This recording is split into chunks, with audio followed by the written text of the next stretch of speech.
Boycott ಜಿಯೋಗೆ ಬೆಚ್ಚಿದ Ambani. CM Devendra Fadnavis ಸರಣಿ ಸಭೆ. ಮಹಾರಾಷ್ಟ್ರ ಕರ್ನಾಟಕ ಜನರ ಹೋರಾಟಕ್ಕೆ ಜಯ.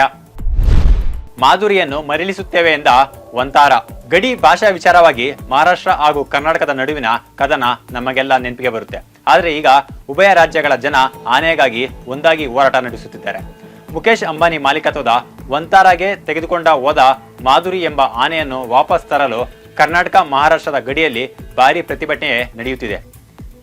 ಮಹಾರಾಷ್ಟ್ರದಲ್ಲಿ ಆನೆಗಾಗಿ ಬಾಯ್ಕಟ್ ಜಿಯೋ ಅಭಿಯಾನ ಕೂಡ ನಡೆಯುತ್ತಿದೆ.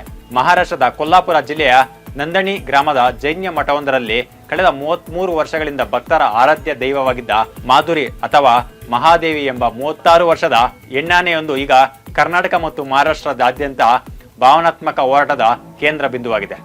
ಒಂದು ಕಡೆ ಪ್ರಾಣಿ ದಯಾ ಸಂಘದ ಕಾನೂನು ಹೋರಾಟ ಮತ್ತು ನ್ಯಾಯಾಲಯದ ಆದೇಶವಿದ್ದರೆ, ಮತ್ತೊಂದೆಡೆ ಸಾವಿರಾರು ಭಕ್ತರ ಧಾರ್ಮಿಕ ಭಾವನೆಗಳು, ಸಂಪ್ರದಾಯ ಮತ್ತು ಕಣ್ಣೀರು ಭಾರೀ ಸದ್ದು ಮಾಡುತ್ತಿದೆ. ಮಠದ ಆನೆಯನ್ನು ವಂತಾರೆಗೆ ತೆಗೆದುಕೊಂಡು ಹೋಗಿದ್ದು ಏಕೆ? ಭಕ್ತರ ಆಗ್ರಹ ಏನು? ಸಿಎಂ ದೇವೇಂದ್ರ ಫಡ್ನವೀಸ್ ಸಭೆ ಕುರಿತು ಸಂಪೂರ್ಣ ಮಾಹಿತಿ ಇಲ್ಲಿದೆ.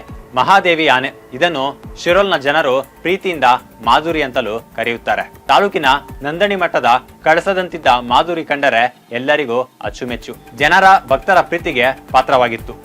ತುಂಬಾ ವರ್ಷಗಳಿಂದ ಮಠದ ಭಕ್ತರ ಜೊತೆ ಭಾವನಾತ್ಮಕ ಬೆಸುಗೆ ಹೊಂದಿದ್ದ ಮಹಾದೇವಿ ಮೇಲೆ NGO ಒಂದರ ಕಣ್ಣು ಬಿದ್ದಿದೆ.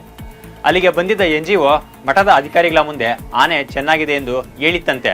ಆದ್ರೆ ಅರಣ್ಯ ಇಲಾಖೆ ಹಾಗೂ ಸುಪ್ರೀಂ ಕೋರ್ಟ್ ನೇಮಿಸಿದ ಐಪಾರ್ ಕಮಿಟಿ ಮುಂದೆ ಆನೆಯ ಆರೋಗ್ಯದ ಬಗ್ಗೆ ಕಳವಳ ವ್ಯಕ್ತಪಡಿಸಿದೆ.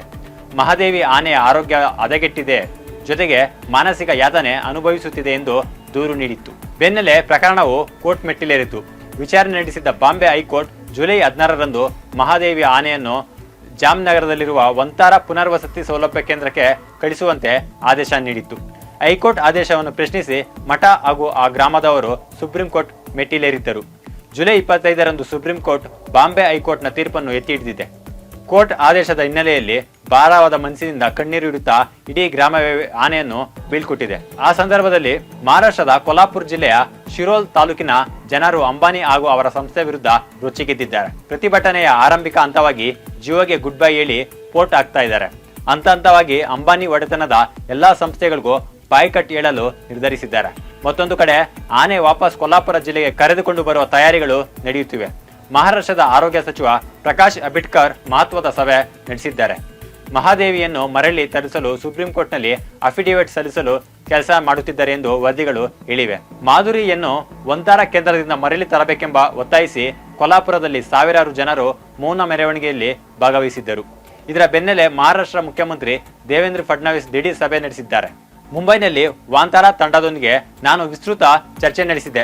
ಮಾಧುರಿ ಆನೆಯನ್ನು ಮಠಕ್ಕೆ ಸುಗಮವಾಗಿ ರವಾನಿಸಲು ಮಹಾರಾಷ್ಟ್ರ ಸರ್ಕಾರ ಸುಪ್ರೀಂ ಕೋರ್ಟ್ನಲ್ಲಿ ಸಲ್ಲಿಸಿರುವ ಅರ್ಜಿಗೆ ಜೊತೆಯಾಗುವುದಾಗಿ ವಾಂತಾರ ಸಹ ಹೇಳಿದೆ ಎಂದು ಫಡ್ನವೀಸ್ ಹೇಳಿದ್ದಾರೆ. ಕೊಲ್ಲಾಪುರದಲ್ಲಿ ಮಹಾರಾಷ್ಟ್ರ ಸರ್ಕಾರದ ಅರಣ್ಯ ಇಲಾಖೆ ಆಯ್ಕೆ ಮಾಡಿದ ಸ್ಥಳದಲ್ಲಿ ಆನೆಗೆ ಪುನರ್ವಸತಿ ಕೇಂದ್ರವನ್ನು ನಿರ್ಮಿಸಲು ವಂತಾರ ತಂಡವು ತನ್ನ ಇಚ್ಛೆಯನ್ನು ತೋರಿಸಿದೆ. ಸಮುದಾಯದ ಧಾರ್ಮಿಕ ಭಾವನೆಗಳಿಗೆ ಅತ್ಯುನ್ನತ ಗೌರವವನ್ನು ನೀಡುವುದಾಗಿ ತಂಡದ ಸದಸ್ಯರು ತಿಳಿಸಿದ್ದಾರೆ ಎಂದು ಮುಖ್ಯಮಂತ್ರಿಗಳು ಹೇಳಿದ್ದಾರೆ. ಈ ವಾರದ ಆರಂಭದಲ್ಲೇ ನಂದಣಿ ಮಠದ ಶ್ರೀಗಳು ಆನೆ ನಿರ್ಗಮನದ ಸಮಯದಲ್ಲಿ ಅಳುತ್ತಿರುವ ವಿಡಿಯೋಗಳು ವೈರಲ್ ಆದ ನಂತರ ಸಾರ್ವಜನಿಕರ ಆಕ್ರೋಶ ತೀವ್ರಗೊಂಡಿತ್ತು. ಇದಕ್ಕೆ ಪ್ರತಿಯಾಗಿ ಜೈನ ಸಮುದಾಯದ ಹಲವು ಸದಸ್ಯರು ಅಂಬಾನಿ ನೇತೃತ್ವದ ಜಿಯೋ ಬ್ರ್ಯಾಂಡ್ ನೀಡುವ ಉತ್ಪನ್ನಗಳು ಮತ್ತು ಸೇವೆಗಳನ್ನು ಬಹಿಷ್ಕರಿಸಲು ಪ್ರಾರಂಭಿಸಿದ್ದಾರೆ.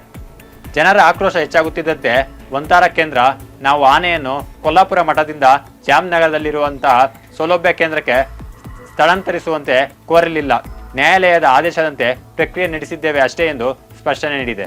ಕೊಲ್ಲಾಪುರದ ನಂದಣಿ ಜೈನ ಮಠದಿಂದ ವಂತಾರ ಪ್ರಾಣಿ ಸಂರಕ್ಷಣಾ ಕೇಂದ್ರಕ್ಕೆ ಸ್ಥಳಾಂತರಗೊಂಡ ಆನೆ ಮಹಾದೇವಿಯನ್ನು ಮರಳಿಸಬೇಕು ಎನ್ನುವ ಭಕ್ತರ ಆಗ್ರಹಕ್ಕೆ ಅಂಬಾನಿ ಒಡೆತನದ ವಂತಾರ ಸಂಸ್ಥೆ ತಲೆಬಾಗಿ ಆನೆ ಮರಳಿಸುವ ನಿರ್ಧಾರ ಪ್ರಕಟಿಸಿದೆ. ನಂದಣಿ ಮಠದ ಆನೆ ಮಹಾದೇವಿಯನ್ನು ಮರಳಿಸುವಂತೆ ವಂತಾರ ಸಂಸ್ಥೆಯ ವಿರುದ್ಧ ಭಕ್ತರ ಆಕ್ರೋಶ ತೀವ್ರಗೊಂಡ ಹಿನ್ನೆಲೆಯಲ್ಲಿ ಸಂಸ್ಥೆಯ ಸಿಇಒ ವಿಹಾನ್ ಕುಲಕರ್ಣಿ ನಂದಣಿ ಮಠಕ್ಕೆ ಭೇಟಿ ನೀಡಿ ಮಠದ ಸ್ವಾಮೀಜಿ ಹಾಗೂ ಮುಖಂಡರೊಂದಿಗೆ ಸಭೆ ನಡೆಸಿ ಚರ್ಚಿಸಿದ್ದಾರೆ. ನ್ಯಾಯಾಲಯದಲ್ಲಿ ಸರ್ಕಾರ, ಮಠ ಹಾಗೂ ವಂತಾರ ಸಂಸ್ಥೆ ಜಂಟಿಯಾಗಿ ಆನೆಯನ್ನು ಮರಳಿ ಮಠಕ್ಕೆ ನೀಡುವಂತೆ ಅರ್ಜಿ ಸಲ್ಲಿಸಲು ನಿರ್ಧಾರಕ್ಕೆ ಬಂದಿದೆ. ಆನೆಯನ್ನು ಸ್ಥಳಾಂತರಿಸಲು ನ್ಯಾಯಾಲಯ ಒಪ್ಪಿದರೆ ಆನೆಯನ್ನು ಮಠದಲ್ಲೇ ಇರಿಸಿಕೊಂಡು ವಂತಾರ ಸಂಸ್ಥೆಯಿಂದಲೇ ಎಲ್ಲಾ ರೀತಿಯ ಸೌಲಭ್ಯಗಳನ್ನು ಒದಗಿಸಲು ಸಂಸ್ಥೆ ಸಿದ್ಧವಿದೆ ಎಂದು ಸಂಸ್ಥೆಯ ಸಿಇಒ ತಿಳಿಸಿದ್ದಾರೆ.